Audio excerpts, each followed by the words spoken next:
अस्सलाम वालेकुम। कहते हैं कि आप कुछ अरसा जिन तरह लोगों में गुजारते हैं, कुछ अरसे के बाद आपकी आदत भी वैसी ही हो जाती है जैसे इर्द गिर्द आपके लोगों की होती है। अच्छा, इसमें एक बहुत अहम चीज़ ये है कि आप उन लोगों में जो वक्त गुजारते हैं, एक तो वो वक्त है जो कि आपको किसी न किसी मजबूरी के आलम में गुजारना ही होगा। मान लीजिए किसी दफ्तर में काम करते हैं, जैसे लोग इर्द गिर्द बैठे हैं, भाई वो भी वहीं पे होंगे, आप भी वहीं पे होंगे। आप एक ऐसी जगह पे काम करते हैं, दुकान पे काम करते हैं, आप एक ऐसा कारोबार करते हैं जिसमें कुछ लोग आपके दाएं बाएं मौजूद हैं, आपको रोजी रोटी के लिए उनके साथ मिलना जुलना पड़ेगा।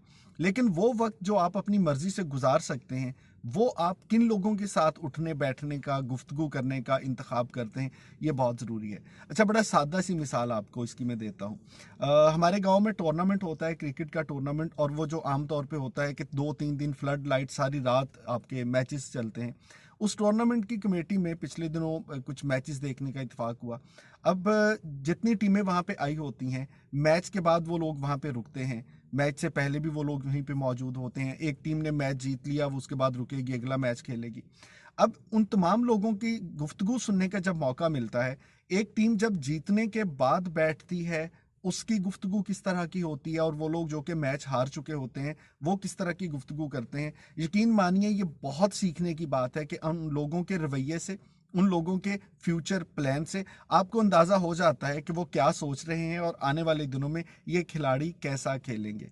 वो जो हारने वाले हैं, उनमें हमने ऐसे लोगों को भी देखा कि वो आके सारा ब्लेम ही करेंगे, भाई ये गलती तुम्हारी थी, तुम्हारी थी, तुम्हारी थी, मैंने तो बहुत कोशिश की, लेकिन ये बाकी लोगों की वजह से हार गया। और ऐसे भी होंगे जो हारने के बाद ये सोच रहे होंगे और लोगों को बता रहे होंगे कि ये गलती जो की है, इसको ऐसे ठीक किया जा सकता था। इसी तरह से जो जीतने वाले हैं, वो भी दो काम कर रहे होंगे। कुछ तो इस धुन में मगन होंगे कि जी हम मैच जीत गए, हमें खुश होना चाहिए, और कुछ जीतने के बाद भी थोड़ा सा सोच रहे होंगे कि हमने ये जो गलती की, वो शुक्र है कि उस गलती के बावजूद हम जीत गए, लेकिन हम वहां पे हार भी सकते थे। अब ये जो सारी गुफ्तगू है, ये आपको बहुत सीखने सिखाने का मौका देती है, शर्त ये है कि आप जानना चाहते हो। इसी तरह से जिन लोगों के हम बैठ साथ वक्त गुजारते हैं, जिनके पास बैठते हैं, उनमें ये दोनों तरह के लोग होते हैं।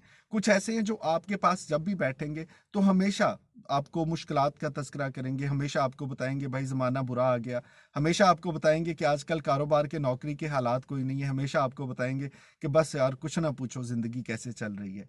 और ऐसे भी होंगे कि जिनको शायद ये सारी मुश्किलात का सामना करना पड़ता होगा, लेकिन कहीं ना कहीं वो उम्मीद का दिया भी जलाएंगे, आपको किसी चीज़ का हल भी बताएंगे, आपके साथ जो गुफ्तगू करेंगे वो बड़ा उसका, जिसको कहते हैं ना, मस्बत असर होगा। और इन दोनों लोगों की महफिल में बैठ के जब आप वापस आएंगे तो आपका जहन भी कहीं ना कहीं उन तमाम बातों को सोच रहा होगा। हमारे एक दोस्त हैं जो निस्बतन कुछ गिले शिकवे ज़्यादा करते हैं, और मैं कभी उनसे फ़ोन पे बात हो, कभी उनसे मुलाकात हो, तो वो कहते हैं जी कि सुनाएं, आपने याद किया। तो मैं उनसे कहता हूँ कि हाँ यार, ऐसे ही मैं थोड़ा खुश हो रहा था, मैंने कहा आपको फ़ोन कर लेता हूँ, पता तो करूँ आजकल ज़िंदगी में कौन कौन से बड़े मसाइल चल रहे हैं। तो वो अक्सर हंस के कहते हैं कि यार तुम्हें क्यों लगता है कि मैं हमेशा इस तरह की बात करता हूँ। और मैं उनसे कहता हूँ कि क्योंकि जब भी मैं आपके पास बैठ के उठता हूँ, तो वापसी पे मुझे वो सारे मसाइल जहन में आ रहे होते हैं कि यार ज़िंदगी बड़ी मुश्किल है। तो ऐसा भी है कि कुछ लोगों के पास बैठ के आपको लगता है कि ज़िंदगी बड़ी अच्छी है, खूबसूरत है, वो मसले मसाइल जो हैं उनको डिस्कस करें भी तो उनका हल भी देते हैं, उम्मीद भी देते हैं। और कुछ सिर्फ आपको बताएंगे कि भाई कोई हालात नहीं है, इस ज़माने में ज़िंदा रहना बहुत मुश्किल है। सो आप किन लोगों के साथ बैठने का इंतखाब करते हैं, ये सोच लीजिए कि जिन लोगों के पास आप बैठेंगे, कुछ अरसा गुजारने के बाद आपकी सोच वैसी ही हो जाएगी। सो अगर आप मुस्बत सोच रखना चाहते हैं, तो आज ही इंतखाब ये करना होगा कि ज़िंदगी में हारे हुए लोगों की बातें सुननी है, उनका ख्याल करना है। या वो लोग जो ज़िंदगी में कुछ कामयाब हुए, उनके साथ वक्त बिताएंगे, उनकी बातें सुनेंगे, उनकी सोच को अपनाएंगे। फैसला आपने खुद करना है।